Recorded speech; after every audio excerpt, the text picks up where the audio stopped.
আসসালামু আলাইকুম। আমাদের এই পেশেন্ট, ওর নাম তোমার নাম কি? রিমন। রিমন। রিমনের বয়স হচ্ছে কত? 17। 17। ওর বাড়ি এই গাজীপুরের সাকাশ্বরে। ও আমার কাছে এসেছে। ও কানে কম শুনতে পায়, সেই সাথে ওর একটি কান দিয়ে মাঝে মধ্যে ফুসপানি আসে। এটা ওর ভাষ্য মতে ছোটবেলা থেকেই। আচ্ছা রিমন, তুমি বলো তোমার কি সমস্যা?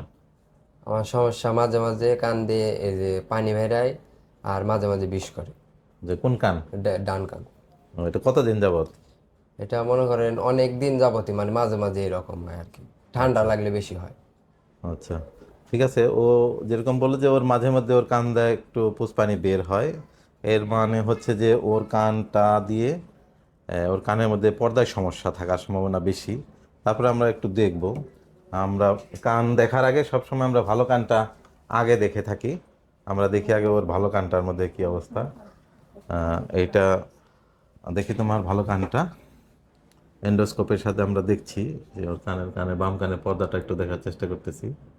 হ্যাঁ, ওই ওই পর্দাটা ওর ভালো আছে, হালকা পাতলা কিছু ময়লা আছে, ময়লাগুলো একটু দেখা যাচ্ছে। আর ডান কানটাতে দেখি।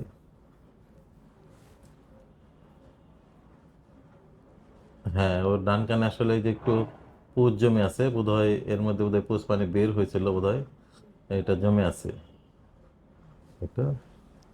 তাহলে এখন ওর সাথে আমাদের কাজ হলো, আমরা যেহেতু দেখতে পাচ্ছি না আসলে ওর কানের পর্দা ছিদ্র আছে কিনা। ছিদ্র অবশ্যই আছে ওর কানে, সেটা দেখতে হলে আমাদেরকে একটা বিশেষ কাজ করতে হবে। সেটি হচ্ছে ওর কানটা একটু পরিষ্কার করতে হবে। প্রথমে আমাদেরকে একটা সাকশন দিতে হবে। সাকশন দিয়ে আমরা দেখবো যে ওর কানের ময়লাটা যখন সামনে থেকে পরিষ্কার হয়ে যাবে, তারপর দেখা যাবে যে ওর কানে আসলে ছিদ্র আছে কি নাই, সেটা আমরা দেখতে পাবো। আমরা এই কাজটি এখন করব, আপনাদেরকে দেখাবো আসলে কিভাবে একটা পেশেন্টকে সাকশন দেওয়া হয়। সেই প্রসিডিউরটা একটু দেখাবো এর সাহায্যে। এই মেশিনের সাহায্যে কান পরিষ্কার করার জন্য এখানে একটি বিশেষ যন্ত্র আছে, এটিকে সাকার মেশিন বলে। এটা মেইন মেশিন। এখানে একটা বোতল আছে, এই বোতলের ভিতরে আসলে ময়লাগুলো চলে যায়। আর এটা হচ্ছে সাকার মেশিন, একটা পাইপ। এর সামনে একটা নজেল লাগানো থাকে, একটা ছোট নজেল লাগানো থাকে। তো এইটাই হচ্ছে আসলে বিশেষ যন্ত্র, যে যন্ত্রের সাহায্যে কান পরিষ্কার করা হয়। কানের কোনো ময়লা থাকলে সেগুলোকে এই সাকার মেশিনের সাহায্যে টেনে নিয়ে আসা হয়।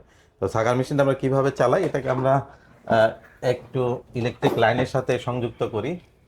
ইলেকট্রিক লাইনের সাথে সংযুক্ত করে আমরা এখানে একটা সুইচ থাকে, সুইচটা আমরা অন করব। আমাদের এই পেশেন্ট রিমন, ওর হচ্ছে ডান কানের সমস্যা, না রিমন? জি। তাহলে ওর ডান কানের সমস্যা, ওর ডান কানটা আমরা পরিষ্কার করব।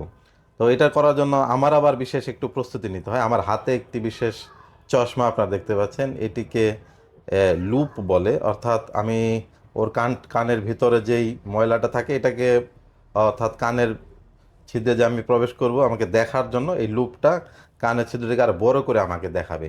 তাহলে হচ্ছে আমাকে দেখতে সুবিধা হয়। ও কোথাও খোঁচা খাবে না, ওর কোনো ভয় নাই, কোথাও কোনো ব্যথা পাবে না। তবে হ্যাঁ, মেশিনের একটা বিশেষ শব্দ আছে, মেশিন চালুর একটা শব্দ আছে, এই শব্দটা হয়তো ওর কানে একটু শব্দ হবে। তাইলে আমি এই চশমাটা একটু পরে নেই। এটাকে লুপ বলে। লুপ, আমার মাথায় একটা হেডলাইট আছে, সেই সাথে ইএনটি ডাক্তাররা সবাই ব্যবহার করেন একটা হেডলাইট। এবং আমি এই সাকার নজেল দিয়ে ওর কানটা পরিষ্কার করব। তো অনেক সময় আমরা কানের ভেতর একটু ময়লা যাতে ভালোভাবে পরিষ্কার হয়, সেজন্য অনেক সময় আমাদের কাছে আরেকটা ড্রপ আছে, সেটা হলো হাইড্রোজেন পারঅক্সাইড বলে, মানে একটা মেডিসিন আছে। এটা আমরা অনেক সময় ব্যবহার করি, সবসময় ব্যবহার করি না। যদি ময়লাটা শক্ত থাকে সেই ক্ষেত্রে আমরা অনেক সময় ব্যবহার করি। আমরা এখন সাকশন অ্যান্ড ক্লিয়ারেন্স করব, মানে ওর কানটা আমরা পরিষ্কার করবো। রিমন, তুমি আরেকটু এদিকে আসো, আরেকটু আমার দিকে আসো। হ্যাঁ, একটু আমার দিকে আসো। তোমার কোনো ভয় নাই, তুমি কোনো ব্যথা পাবে না। ঠিক আছে? তাইলে আমরা দেখি ওর কানে আসলে ময়লা দেখা যাচ্ছে। তারপর আমরা আরেকটু ভালো দেখার জন্য আমরা একটা স্পেকুলাম ব্যবহার করব।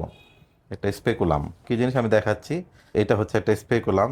আপনারা দেখতে পাচ্ছেন যে এর মাথাটা চিকন। এটা হচ্ছে যে একটু ভালোভাবে দেখার জন্য আমরা কানের মধ্যে প্রবেশ করার সময় কিছু এ, এ, চুল থাকে, সেই যে লুমগুলো সেগুলোকে এই স্পেকুলামের মেশিনটা চালু দিলাম। মেশিনটা আমাদের চালু হয়ে গেছে। এবার আমরা একটু, আসলে কানের ভিতরে খুব ছোট জায়গা, একমাত্র যিনি কাজটি করেন তিনি ছাড়া কেউ দেখতে পান না।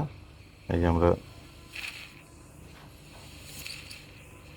ওর কানের ভিতরে একটু শব্দ হবে, এছাড়া বিশেষ কোনো অসুবিধা হওয়ার কথা না।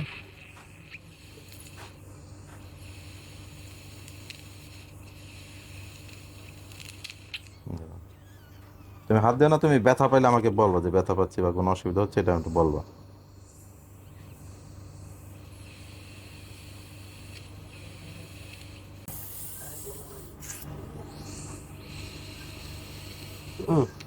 লাগে বুঝলাম।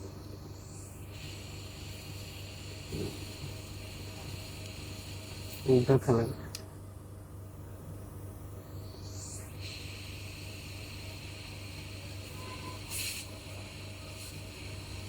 হুম।